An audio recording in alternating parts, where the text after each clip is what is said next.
बिस्मिल्लाहिर्रहमानिर्रहीम। So students, last time हमने यहाँ पे फिनिश किया था कि हमने काउंटिंग प्रिंसिपल्स कुछ देखने स्टार्ट किए थे। हमने देखा था कि अगर हमारे पास एक एस अगर हमारे पास एक कोई भी सेट है, तो उसके हम जो है जो उसके नंबर ऑफ एलिमेंट्स को हम इस तरीके से लिखते हैं, ठीक है जी? या फिर हम इस तरह से भी हैश करके एस को लिख सकते हैं। इस शोज के इसका मतलब ये है कि एस के नंबर ऑफ एलिमेंट्स कितने हैं, ठीक है जी? तो इसके दो यूजफुल प्रिंसिपल देखे थे हमने। पहला हमने देख लिया था कि आपके इंक्लूजन एक्सक्लूजन प्रिंसिपल था कि अगर आपके पास सेट एक ए सेट है और एक सेट बी है, तो ए यूनियन बी जो एक सेट बनेगा उसके नंबर ऑफ एलिमेंट्स आप काउंट कर सकते हैं।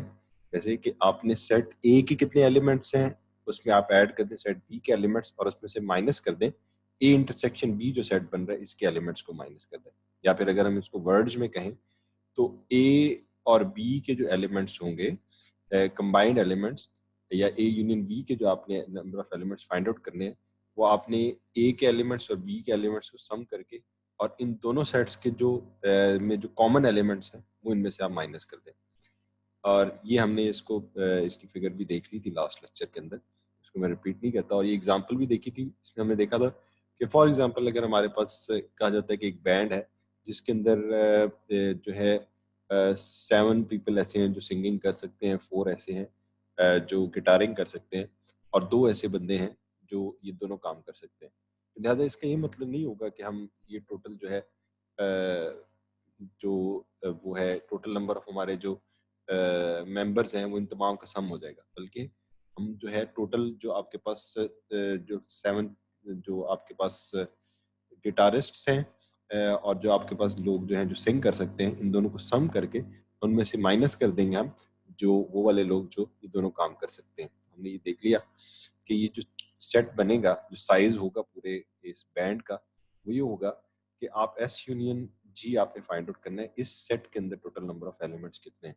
ये एलिमेंट्स होंगे कि आपके पास टोटल नंबर ऑफ सिंगर्स कितने हैं, टोटल नंबर ऑफ गिटारिस्ट कितने हैं, उतने में से उसमें से आप माइनस कर दें सिंगर और गिटारिंग ये दोनों काम जितने लोग कर सकते हैं वो माइनस कर दें, तो ये टोटल साइज ऑफ आपके पास इस आपके पास बैंड का साइज आ जाएगा। ये बैंड इस साइज का बैंड है।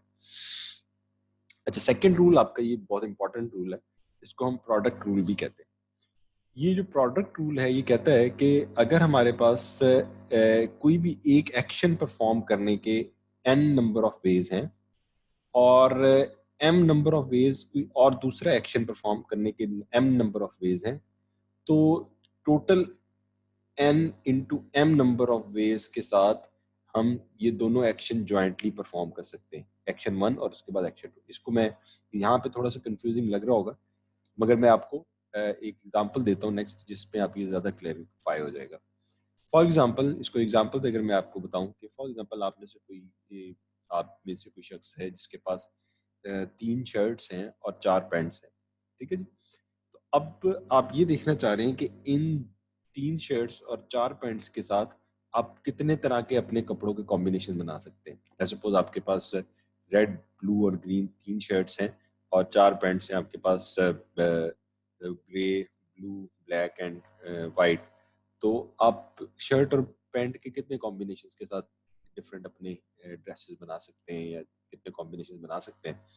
तो ये आपका जो प्रोडक्ट रूल है ये कहता है कि अगर आपके पास 3 पैंट्स हैं और 3 शर्ट्स हैं और 4 पैंट्स हैं, तो इनके साथ आप 3 इंटू 4 इन दोनों को मल्टीप्लाई करके टोटल 12 कॉम्बिनेशंस बना सकते हैं इनके, ठीक है। अगर मैं इसकी एक और एग्जांपल लूं, लेट्स सपोज हमारे पास एक कोई कंपटीशन हो रहा है जिसके अंदर हमारे पास 5 कंपेटिटर्स हैं और जो 5 कंपेटिटर्स हैं ये आपके पास रनिंग का कंपटीशन है और इन्हें 100 मीटर की रेस लगानी है। तो आप ये बताएं कि क्वेश्चन ये है कि आप गोल्ड मेडल, सिल्वर मेडल और ब्रॉन्ज मेडल कितने तरीके से जो है ये डिस्ट्रीब्यूट किया जा सकता है इन 5 कंपेटिटर्स में से। तो इसका बड़ा आसान तरीका है कि आपका गोल्ड जो है, लेट्स सपोज गोल्ड मेडल, सबसे पहले विनर 5 में से कोई भी एक विनर हो सकता है।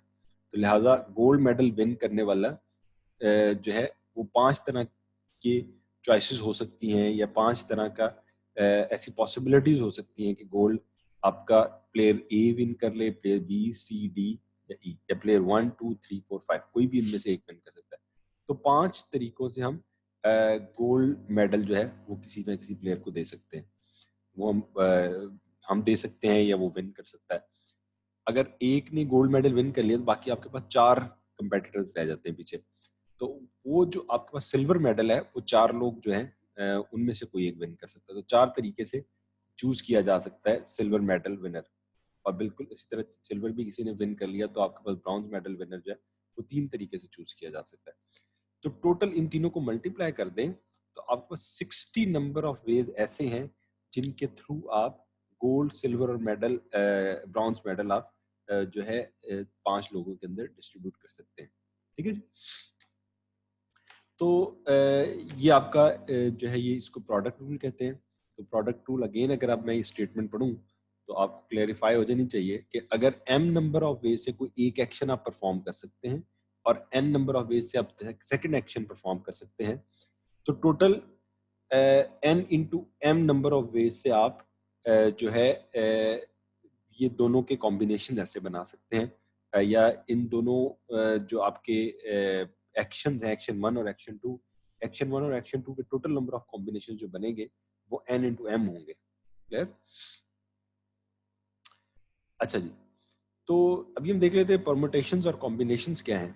परमुटेशंस आपकी ये हैं कि लेट्स सपोज आपके पास एक सेट है ए, बी और सी, 3 एलिमेंट्स का सेट है और मैं आपको कहता हूँ कि इन 3 एलिमेंट्स को आप टोटल कितने नंबर ऑफ वेज से रीअरेंज करके लिख सकते हैं। ठीक है, फॉर एग्जांपल आपके पास ए बी सी है तो इसमें से आप पहले ए उठा लें, फिर बी उठा लें, फिर सी उठा लें। ये आपका एक जो है 1 नंबर ऑफ वे बन गया इनको अरेंज करके लिखने का। इसी तरीके से सेकेंडली आप इनको ऐसे ए सी और बी करके भी लिख सकते हैं। थर्डली आप इसको बी ए सी भी लिख सकते हैं। तो टोटल कितने नंबर ऑफ तरीके से आप इन 3 एलिमेंट्स को रीअरेंज करके लिख सकते हैं। तो ये जो होता है जिस और इसके अंदर ये चीज देखी जाती है कि आपके पास नया जो तरीका लिखने का होगा वो आपका डिफाइन हो सकता है by just switching or by just changing the location of the elements. For example, अगर A, B और C एक है एक तरीके से आपने इन 3 एलिमेंट्स को लिख लिया है तो A, C, B जस्ट उनकी लोकेशन चेंज करने से एक नया तरीका हो गया लिखने का। तो इस तरीके से जब आप सेम ही एलिमेंट्स को डिफरेंट तरीकों से लिख रहे होते हैं तो इसको हम कहते हैं कि ये बेसिकली A, B और C की परम्यूटेशंस है। ठीक है, तो टोटल अगर 3 एलिमेंट्स हैं तो 3 एलिमेंट्स की टोटल परम्यूटेशंस कितनी हो सकती हैं? वो आपकी 3 फैक्टोरियल उसकी परम्यूटेशंस हो सकती हैं। फॉर एग्जांपल अगर ये 3 एलिमेंट्स है तो 3 फैक्टोरियल क्या होगा? 3 इंटू 2 6। तो ये आप देख लें कि टोटल 6 तरीकों से आप इन 3 एलिमेंट्स को रीअरेंज करके लिख सकते हैं। ठीक है जी। तो इसको अगर हम 3 फैक्टोरियल भी कह सकते हैं और इसको अगर हम जो अभी हमने प्रोडक्ट रूल देखा था उसके थ्रू भी हम इसको अंडरस्टैंड कर सकते हैं। फॉर एग्जांपल आपने फर्स्ट एलिमेंट चूज करना है यहाँ पे, तो इन 3 में से फर्स्ट एलिमेंट आपने चूज करना है तो आपके पास 3 की चॉइस है, 3 में से कोई भी आप एक चूज कर लें। लेट्स सपोज आपने ए चूज कर लिया, यहाँ पे लिख लिया, तो 3 तरीके से आप पहला एलिमेंट चूज कर सकते हैं। तो इनमें से एक ए तो आपने चूज कर लिया, बस आपके पास बाकी 2 रह गए। तो सेकंड एलिमेंट चूज करने के आपके पास 2 ऑप्शंस हैं, 2 तरीके हो सकते हैं, या आप बी चूज कर लें या आप सी चूज कर लें। ठीक है, तो second number of way choose करने के आपको 2 तरीके हो सकते हैं। जब आपने सेकंड बी चूज कर लिया तो लास्ट में आपके पास सिर्फ एक ही एलिमेंट बच गया, वही आपने चूज करना है। तो लास्ट एलिमेंट चूज करने का एक ही तरीका है। तो टोटल नंबर ऑफ वेज जैसे हमने प्रोडक्ट रूल में देखा था कि आप 3 into 2 into 1 number of veg के साथ आप ए बी सी को रीअरेंज करके लिख सकते हैं, या फिर हम इसको 3 फैक्टोरियल भी कह सकते हैं। जनरल रूल ये हुआ कि आपने के अगर आपके पास एक सेट के अंदर एलिमेंट्स हैं तो उनको आप के फैक्टोरियल नंबर ऑफ वे से रीअरेंज करके लिख सकते हैं। अंडरस्टैंड? एक और एग्जांपल देख लेते हैं। लेट्स सपोज ये कहते हैं कि आपके पास एक सेट है ए बी सी और डी, ये 4 आपके पास एलिमेंट्स का एक सेट है और इसमें से आपने 3 एलिमेंट्स चूज करके उनको डिफरेंट तरीकों से आपने लिखना है। कोई भी 3 एलिमेंट्स के कॉम्बिनेशन बना के कंबाइन करके आप अपने डिफरेंट वेज से उनको रीअरेंज करके लिखना है। तो आप कैसे कर सकते हैं? या ए बी सी डी, पहला एलिमेंट आप इन चारों में से कोई भी चूज कर लें। पहला आपने ए चूज कर लिया, दूसरा बी कर लिया, लेट्स सपोज तीसरा आपने सी कर लिया। ठीक है, इसी तरीके से ए सी बी भी कर सकते हैं, A B A C B. तो टोटल कितने नंबर ऑफ वेज से आप जो है इनके इन ए बी सी डी को आप इनमें से 3 एलिमेंट्स को चूज करके उनको रीअरेंज करके उनके आप डिफरेंट लिस्ट उनको डिफरेंट तरीकों से लिख सकते हैं। तो आपका बिल्कुल इजी प्रिंसिपल है कि आप पहला एलिमेंट जो है आपने इसमें लिखना है वो कितने तरीकों से चूज कर सकते हैं। 1 2 3 4 4 एलिमेंट्स है तो 4 ही चॉइसेस हैं आपके पास पहला एलिमेंट चूज करने की। सेकंड एलिमेंट चूज करने की आपके पास कितनी चॉइसेस हैं, वो आपके पास 3 चॉइसेस हैं। थर्ड एलिमेंट चूज करने की आपके पास कितनी चॉइसेस हैं, वो 2 चॉइसेस हैं।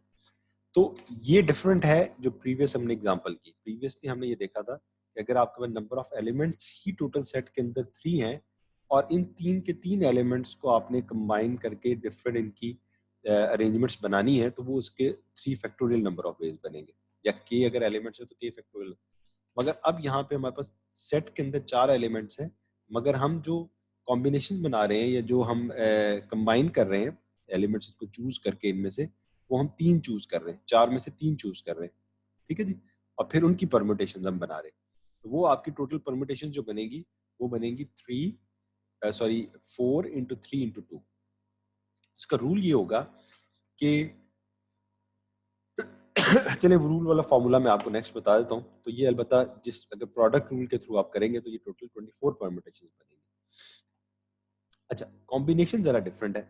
कॉम्बिनेशन अगर ऐसी चीज है कि वो ये कहती है कि अगर आपके पास ए बी सी और डी अगर कोई आपके इस तरह का सेट है और इसमें से आपने 3 एलिमेंट चूज करने हैं और 3 एलिमेंट कितने तरीके से आप चूज कर सकते हैं वो आप टोटल नंबर ऑफ वेज आपने बताने हैं।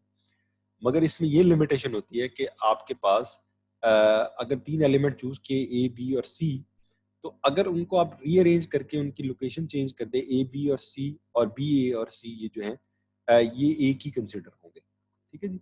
तो इस तरह के केस के अंदर अगर जब आपने इस तरीके से लिखना है तो फिर इसको हम कॉम्बिनेशंस कहते हैं, ठीक है। इसको हम ये भी कह सकते हैं कि आपने ए बी सी और डी जो है एलिमेंट्स, इसमें से 3 एलिमेंट्स के आपने सेट बनाने हैं।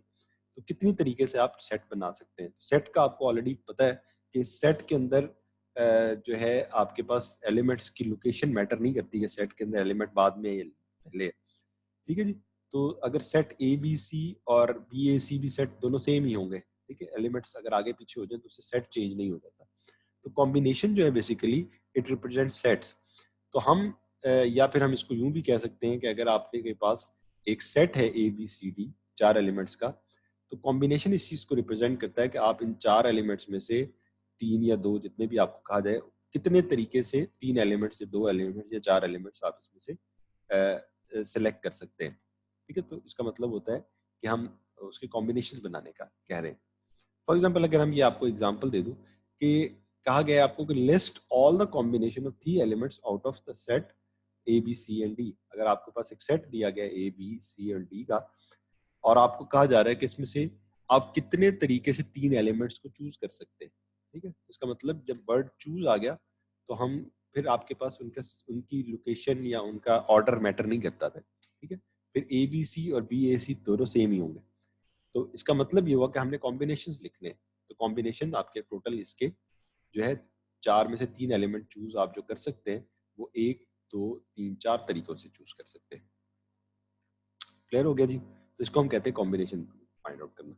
अब इसका फॉर्मूला हम देख लेते हैं कि परम्यूटेशंस का फॉर्मूला ये है कि अगर आपने n एलिमेंट्स में से k एलिमेंट्स निकाल के उनकी परम्यूटेशंस बनानी है तो वो टोटल जो परम्यूटेशंस बनेगी वो npk हम उसको लिखते हैं। और npk का फॉर्मूला ये होता है कि n factorial divided by n minus k factorial. n आपके पास टोटल नंबर ऑफ एलिमेंट्स है और k जो है उसमें से कितने आपने एलिमेंट्स निकाल के आपने परम्यूटेशंस बनानी है उनकी। तो ये उसका formula n factorial divide by n minus k factorial, ठीक है। जिसको आप फर्दर ओपन करके ऐसे भी। और अगर आपने कॉम्बिनेशंस बनाने हैं, आपको कहा जाए कि आपके पास n एलिमेंट्स हैं उसमें से k एलिमेंट्स चूज करके उनके कॉम्बिनेशंस बनाएं, तो इसका फॉर्मूला nck होता है। और nck हम कैसे लिखते हैं, n factorial divide by k factorial into n minus k factorial. अच्छा, इसमें से ये जो रीजन है आपका n factorial over n minus k factorial, ये तो सेम है npk n परम्यूटेशन या npk वाला जो उसका फॉर्मूला है। तो लिहाजा इस पूरे फॉर्मूले को हम सिंप्लीफाई करके एन पी के डिवाइड बाई के फैक्टोरियल भी लिख सकते हैं। ठीक है जी। तो इसका जो ये जो नोटेशन है एन सी के, इसको हम एन चूज के भी कहते हैं कि हमने N total number of element से में से के एलिमेंट चूज करने हैं, तो हम कितने तरीकों से चूज कर सकते हैं, वो हम एन सी के नंबर ऑफ वेज से हम चूज कर सकते हैं। एन पी के जो है इसको हम कह सकते हैं कि आपने N total number of elements है, उसमें से आपने के एलिमेंट चूज करके उनकी परम्यूटेशंस बनानी है, तो उसका फॉर्मूला भी हमने ऑलरेडी देख लिया। ठीक है। अच्छा, ये जो आपके पास परम्यूटेशंस होंगी, ये तो आपके पास ओवरऑल तमाम की तमाम जितने भी तरीके से आप जो है एन में से के एलिमेंट्स को चूज करके लिस्ट कर सकते हैं या लिख सकते हैं, वो तमाम के तमाम वेज जो होंगे आपके एन पी के में आ जाएंगे, कवर हो जाएंगे। मगर एन सी के जो होगा उनमें से कुछ मखसूस एलिमेंट्स एन पी के में से आप चूज करेंगे, जो बेसिकली मैं आगे आपको एक्सप्लेन भी कर देता हूँ। तो हम इसको कह सकते हैं कि आपका एन सी के जो है वो एन पी के का सबसेट है। ठीक है। फॉर एग्जाम्पल इसकी एग्जाम्पल भी ले लेते हैं। अगर मैं कहूँ कि ए बी सी आपके पास एक सेट है, ये sorry A B C D का एक सेट है, उसमें से आपने 3 एलिमेंट्स को चूज करना है, उसकी टोटल परम्यूटेशंस आप लिखें सारी की सारी। तो आप इस तरीके से उसकी ये जो लेफ्ट साइड पे ये तमाम के तमाम उसकी परम्यूटेशंस आप लिख सकते हैं। मगर ये जो 1 2 3 4 5 6 ये जो 6 परम्यूटेशंस हैं, इनमें आप देखें कि एलिमेंट सेम ही है। ए बी सी को यूज करते हुए आपने ये डिफरेंट ये 6 परम्यूटेशन बनाई है। तो ये बेसिकली इनका जो कॉम्बिनेशन होगा वो एक ही होगा, ए बी सी डी। ये बेसिकली इनका अगर हम सेट बनाए तो ये ए बी सी सेट के अंदर से ही आपने ये 6 परम्यूटेशन बना ली। ये जो आपकी 6 परम्यूटेशन है ये ए बी डी सेट में से है, और ये जो 6 परम्यूटेशन है ये ए सी डी में से है, और ये जो 6 परम्यूटेशन हैं ये आपकी बी सी डी सेट में से। लिहाजा ये वाली जो राइट हैंड साइड पे आपके पास ये जो सेट बने हैं ये बेसिकली कॉम्बिनेशंस हैं। इन 6 परम्यूटेशंस मिल जो है वो के करस्पॉन्डिंगली आपके जो कॉम्बिनेशंस बनेंगे वो आपका एक ही कॉम्बिनेशन है। इन 6 परम्यूटेशन के करस्पॉन्डिंगली जो कॉम्बिनेशन होगा वो एक ही कॉम्बिनेशन होगा। लिहाजा इस तरह हम कह सकते हैं कि आपके जो आपके कॉम्बिनेशन है they are basically subset of the all the permutations. एक और एग्जांपल अगर हम देख लें तो ये आपकी एग्जांपल है कि अगर हमने आपको कहा जाता है कि number of ways to choose 2 out of 4 things, आपने 4 में से 2 चीजें चूज करनी है, तो वो कैसे चूज करेंगे। लेट्स सपोज आपके पास जो है 4 एप्पल्स हैं, तो उसमें से 2 एप्पल आपने चूज करने हैं। ठीक है, वो कैसे चूज कर सकते हैं। एक आपके पास ग्रीन एप्पल है, एक आपके पास पिंक एप्पल है, एक आपके पास येलो एप्पल है, और एक आपके पास रेड एप्पल है। ठीक है, तो आप कितने तरीके से इनमें से 2 एप्पल चूज कर सकते हैं। या आप रेड एप्पल चूज कर लेंगे, या ग्रीन एप्पल चूज कर लेंगे, या रेड एप्पल चूज कर लेंगे, या येलो चूज कर लेंगे। ठीक है, तो मगर आपने रेड और येलो चूज किया तो ये आपकी एक चॉइस हो गई।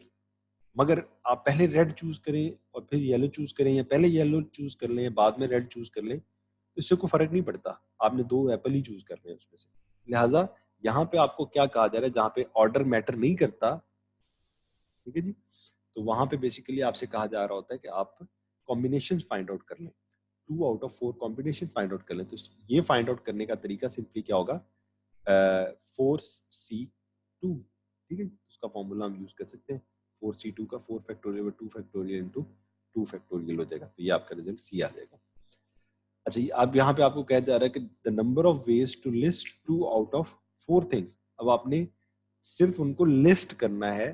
ठीक है, अब आपको चूज करने का नहीं कहा जा रहा, उनको लिस्ट डाउन करने का कहा जा रहा है। जब आपने लिस्ट करना है तो लिस्ट करते हुए आप येलो और ग्रीन अगर चूज कर लेते हैं उसमें से, और उनका ऑर्डर चेंज कर देते हैं, तो एक नई लिस्ट बन जाएगी उसकी।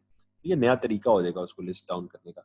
लिहाजा यहाँ पे आपको परम्यूटेशन फाइंड आउट करने का कहा जा रहा है। परम्यूटेशन 2 आउट ऑफ 4 आपने चूज निकालने हैं, तो उसका मतलब उसका फॉर्मूला ये वाला है। अब यहाँ पे आपको कहा जा रहा है the number of ways to choose 3 out of 10 things. यहाँ पे फिर आपको चूज करने का कहा जा रहा है, तो ये फिर कॉम्बिनेशन है, तो ये फिर कॉम्बिनेशन का फॉर्मूला यूज कर सकते हैं। ठीक है, एक और एग्जांपल हम देख लेते हैं। Count the number of ways to 3 heads to number of ways to get 3 heads in a sequence of 10 flips of a coin. For example आपको एक कॉइन दिया जा रहा है और उसमें से आपने उस कॉइन को 10 दफा फ्लिप करना है, तो आप ये बताएं कि कितने तरीकों से आपके पास तीनों दफा हेड आ सकता है। कितने तरीके ऐसे हो सकते हैं कि जिसमें आपके पास 3 हेड्स आ जाए। 10 दफा आपने फ्लिप किया कॉइन को, उसमें 3 दफा आपके पास हेड आ जाए। और सेकंड आपको ये कहा जा रहा है कि if the coin is fair what is the probability of exactly 3 heads in 10 flips. ये दो चीजें हमने फाइंड आउट करनी है, प्रोबेबिलिटी फाइंड आउट करनी है और दूसरा हमने फाइंड आउट करना है कि 3 हेड 10 दफा कॉइन फ्लिप करने से उनमें से 3 दफा हेड आए, ये कितने तरीकों से पॉसिबल है। ठीक है जी। तो ये यहाँ पे आपको जो कहा जा रहा है, तो यहाँ पे आप देखें कि यहाँ पे आपके पास 3 हेड अगर आपके आते हैं तो 10 में से 3 हेड आपने देखने हैं, तो 10 में से 3 हेड आपने बेसिकली क्या करने हैं, चूज करने हैं। तो ये जो आपका प्रॉब्लम है ये बेसिकली कॉम्बिनेशंस आपसे फाइंड आउट करने का कहा जा रहा है। तो 10C आप करेंगे, 10C3 करेंगे और उसका फॉर्मूला यूज करते हुए आप कह सकते हैं कि 120 ऐसे कॉम्बिनेशन हो सकते हैं कि 10 दफा आप, या 120 ऐसे तरीके हो सकते हैं कि जिनसे आप 10 दफा कॉइन को फ्लिप करें तो इनमें से 3 दफा हेड आए। अब वो 120 तरीके मसलन कैसे हो सकते हैं, आपके पास पहला हेड आ जाए, चौथा हेड आ जाए, या सातवां हेड आ जाए, या आपके पास दूसरी दफा कॉइन फ्लिप करने पे हेड आ जाए, या चौथी दफा कॉइन फ्लिप करने पे हेड आ जाए, या 10वीं दफा करने पे आ जाए। तो इस तरह के 120 ऐसे तरीके हो सकते हैं जिनसे आप 10 दफा कॉइन फ्लिप करें तो उनमें से 3 दफा हेड आए। ऐसे 120 तरीके हो सकते हैं। ठीक है जी, क्लियर हो गया। अच्छा, टोटल नंबर ऑफ तरीके कितने हो सकते हैं आपके पास जो है इसको लिस्ट डाउन करने के। आपके पास जो आपके पास पॉसिबिलिटीज, आपके पास कितनी आउटकम्स की पॉसिबिलिटीज हो सकती है, वो टोटल पॉसिबिलिटीज ऐसे आप लिख सकते हैं कि आपने पहली दफा कॉइन फ्लिप किया तो वो हेड आ गया, दूसरी दफा किया तो टेल आ गया। हर दफा फ्लिप करने पे ये हेड आ सकता है या टेल आ सकता है। तो आपने पहली दफा कॉइन को फ्लिप किया तो आपके पास पहली फ्लिप के ऊपर आउटकम कितनी तरह की हो सकती है, 2 तरह की हो सकती है, या वो हेड हो सकता है या वो टेल हो सकता है। ठीक है, तो आपके पास पहले फ्लिप के ऊपर कितनी पॉसिबिलिटीज हैं, आउटकम की 2 पॉसिबिलिटीज है। सेकंड फ्लिप के ऊपर आपके पास कितनी पॉसिबिलिटीज हैं, 2 पॉसिबिलिटीज हैं, ये हेड है या टेल है। थर्ड पे हेड है या टेल है, 2 पॉसिबिलिटी। तो हर दफा कॉइन फ्लिप करने पे आपके पास total number of possible outcomes क्या हो सकती है, सॉरी टोटल नंबर ऑफ जो आपके पास तरीके हैं जिससे आपकी आउटकम आ सकती है, वो आपके पास 2 हैं। तो लिहाजा जैसे हमने पहले किया था कि हर दफा जैसे हमने, हमारे पास 4 पैंट्स थी और 3 शर्ट्स थी, तो अगर आपने पहले पैंट चूज करनी है तो पैंट चूज करने के भी आपके पास 4 तरीके हैं और शर्ट चूज करने के बाद 3 तरीके हैं। तो टोटल नंबर ऑफ तरीके आपके पास कितने हो जाएंगे पैंट और शर्ट को कंबाइनली चूज करने के, वो 4 into 3 थे। बिल्कुल इसी तरीके से आपके पास पहली दफा पहली आउटकम की चूज करने के कितने तरीके हैं, वो हेड या टेल हो सकती है, 2 तरीके हैं। दूसरी आउटकम कॉइन फ्लिप करने के कितने तरीके हो सकते हैं, वो भी 2 तरीके हैं, ये हेड होगा या टेल होगा। इस तरह 10 जो है 10 के 10 फ्लिप्स के ऊपर आपके पास दो ऑप्शन है। लिहाजा 2 into 2 raised to the power 10 number of ways से आपके पास टोटल आपके पास इनके ऐसी पॉसिबिलिटीज आप निकाल सकते हैं जिनके थ्रू आप आपने जो 10 दफा कॉइन फ्लिप किया है उसकी डिफरेंट आउटकम्स हो सकती है। ठीक है, तो 1024 टोटल नंबर ऑफ आपकी आउटकम्स हो सकती हैं और उनमें से 120 ऐसी आउटकम्स हैं जिनमें आपके पास 3 दफा हेड आया। तो आप ये प्रोबेबिलिटी फाइंड आउट कर सकते हैं कि 120 आउट ऑफ 1024 करें तो ये 0.117 आ गया। 0.117 इस चीज की प्रोबेबिलिटी है कि आपने कॉइन को फ्लिप किया 10 दफा तो उसमें से 3 दफा आपके पास हेड आएगा। ठीक है बच्चों, तो ये लेक्चर हमारा यहाँ पे ख़त्म हुआ और हम नेक्स्ट लेक्चर इसके बाद शुरू करेंगे जिसमें हम कुछ और जो है टॉपिक्स ऑफ प्रोबेबिलिटी जो है उनको हम डिस्कस कर लेंगे। चलो।